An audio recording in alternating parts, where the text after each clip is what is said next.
Vicky, are you there? I am indeed. Good morning, folks. Good morning. It is a bright and early 9:25 in Australia. I'm having a lovely start to my day. All right. So today I'm going to be talking about writing for skip reading. Now, this is a very niche subject, but I think it's super interesting. My entire goal here is to bring to attention something that you probably haven't thought about before, and not so much to tell you how to deal with it, though I would like to do that as well. So, what do I mean by skip reading? I'm referring to the ability you have in just about every visual novel, which allows you to fast forward previously read text. This comes as a default in Ren'Py, in Tyranno. It's generally in every single visual novel you play, and that's because it's an incredibly handy ability to have.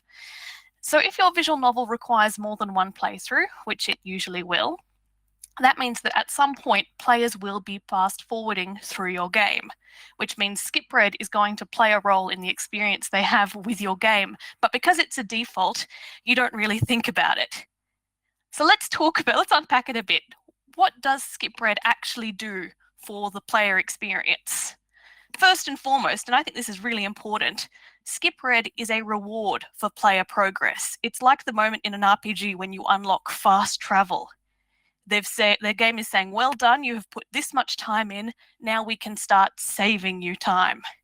Now we can make your life better. It's essentially, like a new game plus. It also allows you to it encourages exploration. It lets you experiment. It lets the player see what choice results in what doesn't change, what does change, which they can do anyway, but it becomes much easier to do when you've got your fast forward button. And last of all, it can also completely destroy the entire structure of your visual novel if you're not thinking about it, which you probably aren't. Okay. And that is because the skip read function will chew up all the scenes you have worked really hard on, and all it will spit out is menus for a lot of players. The player experience will very quickly become scene, fast forward, menu, fast forward, new scene, menu, fast forward, which completely destroys the effect that you are working towards. It also undermines the significance of choices as the players stop thinking about choices as a mean of their own and start thinking about choices as a way of getting new results. And last of all, it reveals the flowchart that is underlying your game. And this can be exciting if you think about it, because it lets the player get a glimpse of what's going on behind the scenes. It lets the players see a little glimpse of how the structure of your game works. And that's lovely. But if you're not prepared for it, it ruins your game. Thank you, Quill. And this is an example of what I'm talking about. Say you're writing a scene, and this is how you write the scene. Your character can be dating character A, B, C, or D, and that one of them will be your love interest. This scene could appear on every route. So if you're dating character A, you get this scene. Character A does something romantic, B does a thing, C does a thing, D does a thing. Now this works great. You feel seen, the player feels a close relationship to the person they're dating because the person they're dating is doing something special for them. That's lovely. Now imagine you replay that scene and you're dating character B. Now the exact same thing is happening, it's just being done by character B, character A is doing something, character C and D do the exact same thing as before, and suddenly the player starts to see how this game is put together. Suddenly it starts to seem a little bit fake.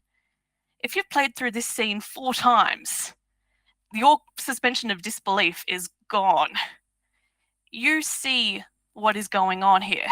You see where the variables are being printed. You're not seeing the plot anymore. So it's something that reads well on your first playthrough, but it very quickly stops working once someone's had to play through a scene a certain number of times. Now, I do have good news for you, though, about skip read, because I don't want skip read to destroy your game. And that's this. Good skip read design is the exact same thing as good choice design. Every moment you put into making the skip read experience good will improve the quality of your choice design, will improve the quality of your game. And generally, to fix your skip read design, all you need to be keeping in your mind while you're writing variables and branches is, what will this look like if someone is only reading this and this and this? Does this scene still make sense? Is this player still getting a good experience?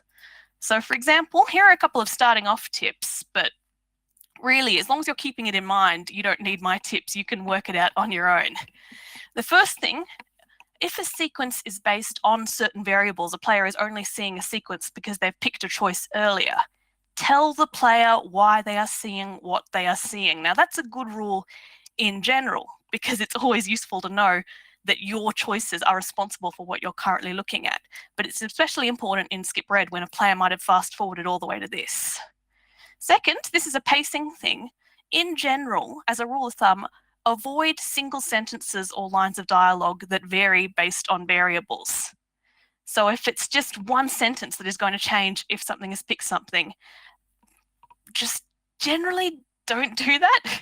Either make it an extended paragraph, give people a chunk of new text, or don't.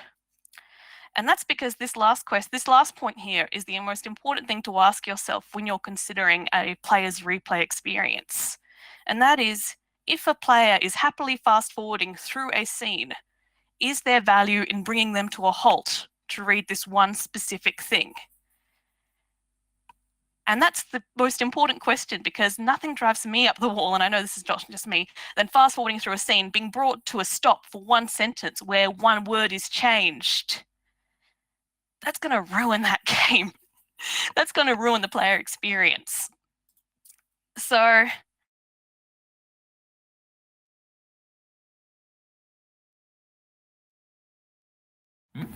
did your audio cut off and mine cut off?